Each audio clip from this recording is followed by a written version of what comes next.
Welcome to Preparing to Teach Remotely. This session is designed for anyone who has prepared a course to teach face-to-face in the classroom, the lab, studio, seminar room, or field, and now has to adapt that course for remote teaching and learning. I want to begin by acknowledging these are neither ideal teaching nor learning circumstances, and most of us are feeling uncertain and vulnerable in more ways than one. The best advice for the task you're undertaking is to try to keep it simple. Don't aim for perfection, and know that it's okay to go low-tech and use text-based systems. This is going to require some creative thinking, flexibility, patience, a little humor, and doing the best you can with the resources that you have. I encourage you to stay connected with your peers and reach out to the staff in CITL for assistance. The specific outcomes for this session are to distinguish between a course taught remotely and an online course. You do not have to develop and teach what we traditionally know as an online course. Get started with transitioning to remote teaching. I'll suggest a systematic two-part approach to adapting courses that organizes the workflow in sections and focuses on alignment and communication with students. I hope you'll be prepared for some of the challenges related to remote teaching. So, what does it mean to teach remotely? Remote teaching is not the same thing as teaching an online course. It's important that you understand the difference to manage expectations, your own expectations, and those of your students. Online courses are carefully planned and developed over time. At Memorial, CITL's Course Design and Development Group usually allocate 9 months for the development of an online course. Instructors are assisted by a team of people with skills in instructional design, learning technology, media production, and copyright. The courses are designed using principles and approaches based on decades of research in the education field of online teaching and learning. They are fully developed and ready to go at the start of the term. And, most often, the instructor has chosen to teach online and the students have chosen to learn in that environment. And therefore, they are ready in terms of the teaching and learning skills and technology required. Remote teaching has frequently been referred to as emergency remote teaching in times of disruption, and rapid transition to online. I think it's important to frame what you're being asked to do as emergency remote teaching so as to help manage expectations.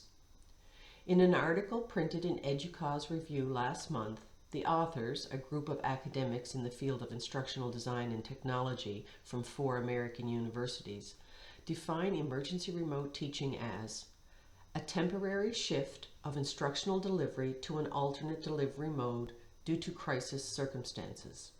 It involves the use of fully remote teaching solutions for instruction or education that would otherwise have been delivered face-to-face or as blended or hybrid courses, and that will return to that format once the crisis or emergency has abated. Unlike an online course, emergency remote teaching involves the adaptation of a face-to-face course using remote solutions. The transition is rapid and considered temporary. Instructors can't receive the same level of support for the development of a remote course as they would for an online course due to the narrow preparation window, the volume of courses to be transitioned, and resource restrictions. Students may not be ready to learn in this environment. It certainly requires students to be more self-directed and take more responsibility for their learning. And not all students will have appropriate technology and internet access. Finally, because you're teaching remotely in times of widespread and significant disruption or crisis, those involved, instructors, students, administrators, and those supporting teaching and learning, are already experiencing significant personal stress and uncertainty. So, how will you get started with transitioning to remote teaching? As I said, you're not expected to completely redesign a course that was designed to be taught face-to-face. You're adapting your course for teaching and supporting learning in a virtual classroom. I suggest a two-part approach to getting started. The first part, preparing, involves gathering information and building skills. The second part is about making decisions about what to change or adapt and how. I'm assuming that you have a course that you were prepared to teach face-to-face in the classroom that you now have to adapt for remote teaching. So begin with a review of your course and instructional plan. It's helpful to begin with where you are and what you have, and focus your thinking on the important or essential aspects of the course. We begin with learning outcomes. Make sure that you have clear student learning outcomes for your course. Learning outcomes are statements about what students will know and be able to do with their knowledge at the end of the course.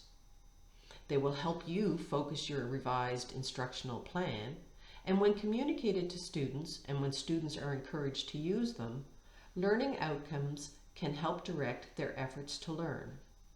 Check them. Are they clear? Are they complete and accurately reflect the goals of the course? Can you use them to guide the decisions you'll have to make about adapting your course? Your instructional plan should define what knowledge, skills, and attitudes you're going to assess and how you're going to assess them. You'll want to confirm that the assessments actually test achievement of the learning outcomes or some progress towards them. Assessment is one of the areas for which we get the most requests for assistance. It's one area that will certainly require creative thinking and flexibility. In particular, review your assessment scheme to determine what needs to be changed or adapted based on the directive to prepare for no invigilated exams. This, of course, highlights the need to attend to issues of academic integrity. Your instructional plan should also describe the learning activities and resources students will encounter in order to learn. These might range from reading the textbook or listening to a lecture, to in-class small group activities, to the experiences described as high-impact or engaged learning experiences, such as collaborative assignments and projects, undergraduate research, and service learning or community-based learning. You want to identify and focus on essential interactions, that is, those that are critical to achieving the outcomes. These will be interactions between you and the students and the course content and resources, and the students with each other. Also determine what learning activities students can reasonably do on their own. Reading the textbook, journal articles, electronic documents or internet resources, viewing a video, completing problems or responding to questions. Consider also what you need to do and what you need to provide. Resources, guidance, feedback. Also, what can students do and learn by working collaboratively? Here, I want to insert a word about alignment. Alignment refers to the relationship between these three elements of a course. A course is well designed when these elements are aligned. That is, learning activities are driven by the learning outcomes and prepare students for learning assessments, and when learning assessments judge attainment of the learning outcomes. It might be a good exercise to check that these elements of your course are well aligned. I'm sure you'll agree about the importance of a supportive learning environment. Support available to students, both academic and personal, can have a significant impact on their learning success and well-being. As the course instructor, you are the student's primary academic support person, but you're often called upon to listen to and advise about personal issues. Aside from the support provided to students by you, TAs, and peers within the course, your course exists within a context of teaching and learning support within your department, faculty or school, and institution. You'll want to be familiar with supports for students as well as those that support you as an instructor. Here, connection with students, creating a sense of community, and good communication are vitally important. The next step in preparing for remote teaching is getting to know Brightspace and the other technologies that will facilitate teaching and learning in the virtual classroom. Most of you, I hope, are at least a little familiar with Brightspace, the university's learning management system. It's a complex but not difficult to use system that offers a variety of tools for teaching and learning and is well supported by CITL staff who know the system inside out. Brightspace and WebEx, which I'll describe in a moment, have undergone the university's privacy and security audit. They are well supported by CITL, and resources have been developed and made available to help you learn how to use their many tools and features. Also, the use of a common learning system will help students as they adapt to remote learning. For these reasons, it's recommended that you turn to these tools first as you adapt your course. An American survey of 826 instructors conducted between April 6th and 19th indicates that 83% of instructors distributed learning materials via the Institute's learning management system. Brightspace provides tools for organizing and distributing content, collaborating, communicating one-to-one and one-to-many, both synchronously and asynchronously, assessing students, and course or class management. You will be set up with what's called a sandbox site. It's a Brightspace course shell for exploring and experimenting with the Brightspace tools. You are the only participant in a sandbox site. There are no students, and what you do there won't impact your live course site. But the work you do in the sandbox can be copied to your live course site and made available to your students if and when you determine it's appropriate. CITL also offers a startup kit specifically for remote instruction, which is a kind of template with content placeholders and a structure for organizing course information and materials. You're probably already aware of the resources CITL has online and its series of Brightspace training webinars, which I encourage you to take advantage of. WebEx is a virtual meeting tool that can handle a large number of participants. Like online rooms in Brightspace, WebEx allows you to share and annotate content, record meetings, chat, conduct a poll, and provide closed captioning. The final thing that will help you make wise decisions about adapting your course is gaining an understanding of the pros and cons of synchronous and asynchronous approaches. Synchronous teaching is when instructors and students gather at the same time and interact in real time. Synchronous teaching simulates the face-to-face experience with immediate personal engagement between students and instructors, which leads to more responsive exchanges and which helps prevent miscommunication or misunderstanding. Synchronous approaches also create greater feelings of community and lessen feelings of isolation. The challenges associated with synchronous approaches include difficulty in scheduling a common time for all students to meet.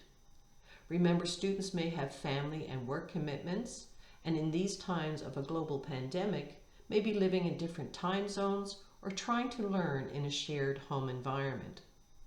Some students may face technical challenges or difficulties depending on the devices available to them and their access to fast or powerful Wi-Fi networks. Asynchronous teaching requires instructors to prepare course materials for students in advance of students' access. Students may access materials at a time of their choosing and will interact with each other over a longer period of time. These kinds of approaches may take a little more planning and development.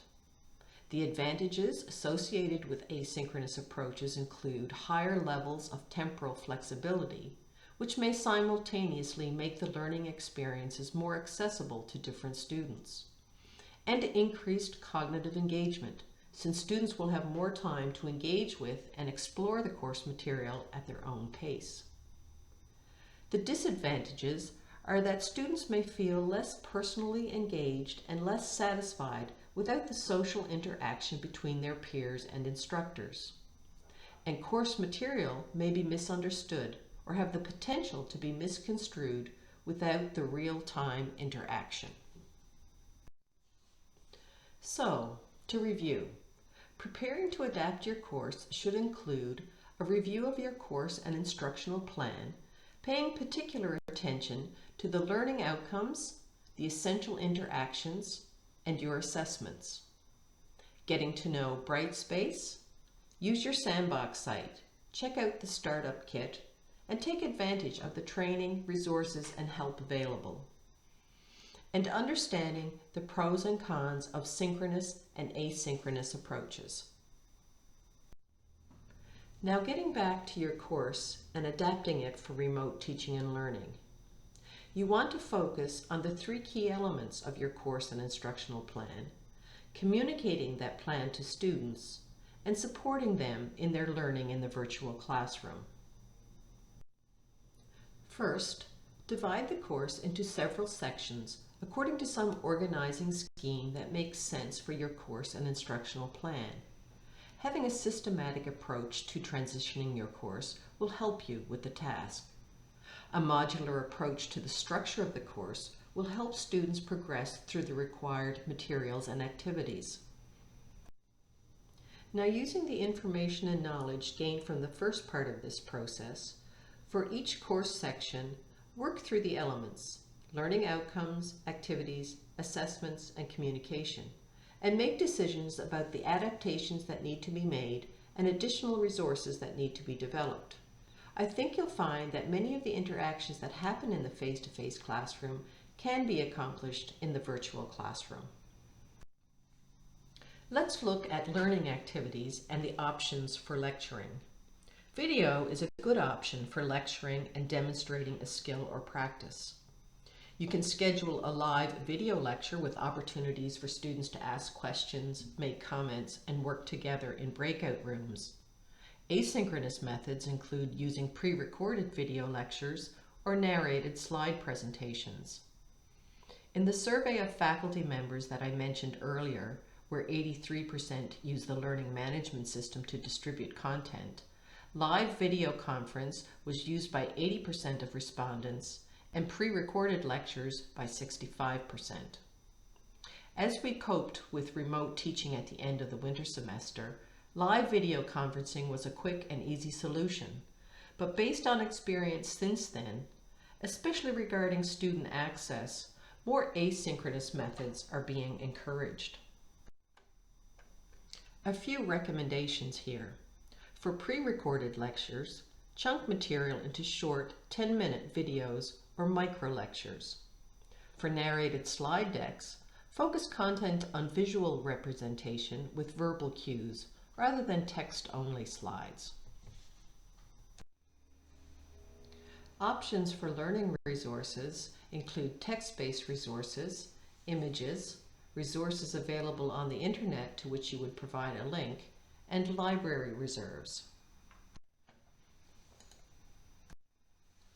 Some of your assignments will easily translate to the remote environment, especially written assignments and student presentations that ask complex questions and involve students in research, personal reflection, synthesis, or individual, original, or unique applications of course concepts.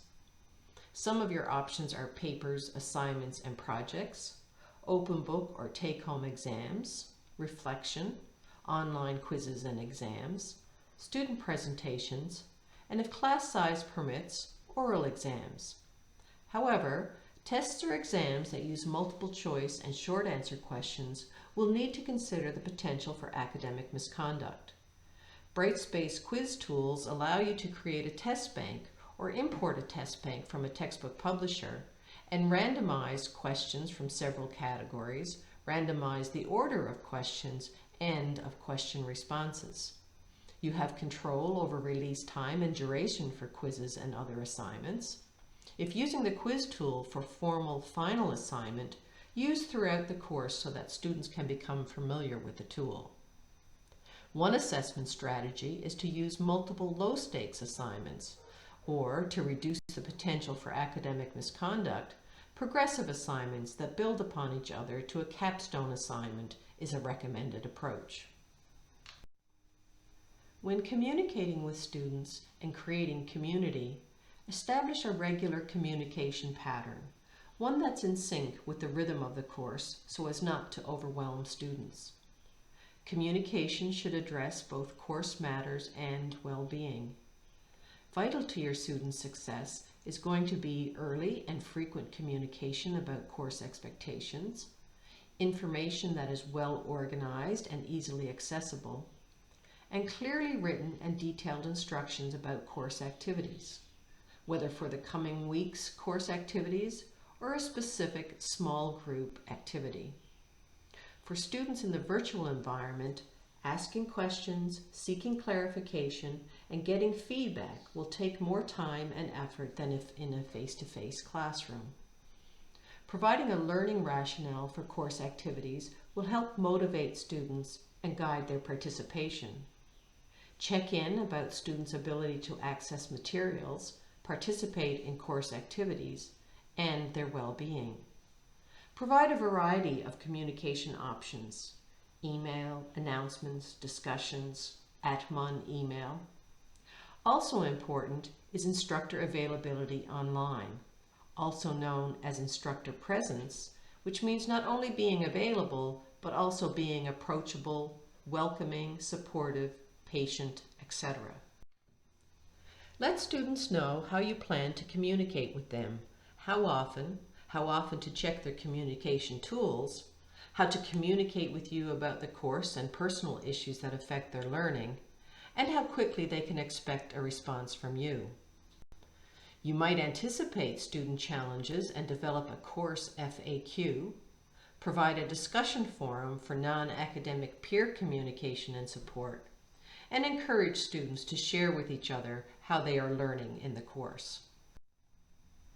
The course syllabus and office hours take on particular importance in the virtual environment. Consider the potential of a well-constructed and detailed syllabus for setting expectations, guiding students' participation and learning, and establishing a welcoming and supportive environment. Remind students often about your office hours and encourage them to attend.